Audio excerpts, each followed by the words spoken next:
Hey guys, what's up? Andrew from American Musical Supply here, Winter NAMM 2020. I'm in the Pioneer booth with Matt. How you doing? Doing great. How are you doing? Pretty good, thanks. Now, I understand this mixer is something that just dropped. Yes, we just announced this yesterday. Cool, and what's it called? This is the Djm V10. And tell me about which kind of customer is going to be interested in this? Yeah, so this is kind of targeted at like the top level techno house DJs that are sort of like hybrid DJ producers, if you will, that are incorporating, you know, additional instruments such as external effects or synthesizers, drum machines, and it's also targeted towards like the growing trend in the industry of back-to-back and duo DJs, because it has the dual headphone queuing buses, so two DJs can be connected independently. They have their independent controls for their headphone queuing and can queue each channel independently. Okay. Very cool. So, and in terms of processing, so obviously, well, first off, let's start out. How many channels is it? So this is a 6-channel mixer, but then you have 3 send and returns available. 2 that function as standard send return, and 1 that can kind of function as a multi-input and output insert effect. So. Cool. And I'm assuming that these are stereo channels, right? So correct. 6 stereo channels? Yeah, 6 stereo channels, cool. Correct, yes. Now what about onboard processing per channel, that kind of thing? What do we got? Well, so basically we've got a compressor per channel, and this is like a super exciting thing. It's a bit of an adaptive compressor, where as you turn the knob, the compression gets more extreme, like such as the ratio and the threshold and the makeup gain. But what this enables you to do is to take tracks, like maybe older classic tracks, or even like drum machines and synthesizers, things that have not been mastered and may sound kind of weak compared a track that's been recently mastered by modern production techniques. And with a single knob, you can really beef up the level of that signal without actually increasing the peak level. So it's really interesting, because you're, instead of cranking the EQs and cranking the trim and getting into the red to try to make an older record sound good next to a newer record, the compressor really handles that for you, and you can keep nice clean levels. So it's really interesting. Wow, that's and then cool. You've got the 4-band EQ on each channel. The high and lows both function as complete cut isolators on those bands, and then what used to just be a single mid knob is now split across onto 2 bands, and those are finely crafted, standard EQ curves.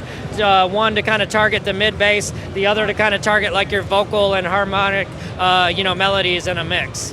Cool. Any effects? I see like there's a screen here that has like some beat effects and things like that. Yeah, it's really powerful as far as effects, because you really can get up to 5 effects going at one time if you chose to. I mean, you don't have to do that, but just to kind of explain the power, and that's not counting even the filter.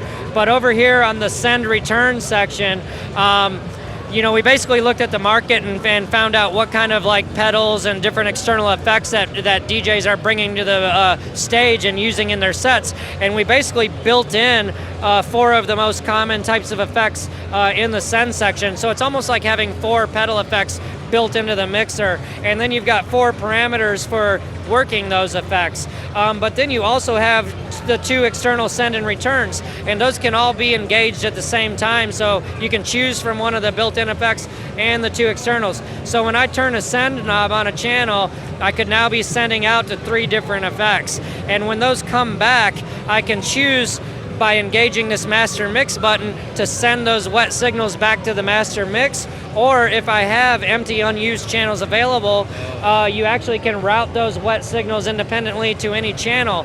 So I could like bring a reverb back and like transform it and filter it and compress it, and then the beat effects section is completely independent. I can add the beat effects, and then the third multi-IO section over here is perfect for like our RMX 1000, or you can connect an iPad and use iPad apps as like another effects processor. So it's really kind of limitless as far as what you can do as far as effects. So are those external sends, the inserts for processors, are they stereo or mono? Those are stereo. Like stereo send and return? Correct, Wow. yes. On 1/4-inch jacks on the back. So you got 3 stereo 1/4-inch jacks on the back for send return.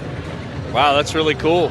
Anything else you wanna lay on us? Oh yeah. So on our past mixers, when you're switching between effects, there's certain parameters you would want to set on each effect. Well, with this mixer, you can actually set all of those parameters in advance, and you can save those to a flash drive. And when you step up to one of these on a festival stage or in a club, you can plug in your flash drive and load your settings. So when you're switching between effects, everything is already set to your preferred default. Okay. The other thing to talk about is maybe the booth monitor section here. We've added a low and high EQ to the booth.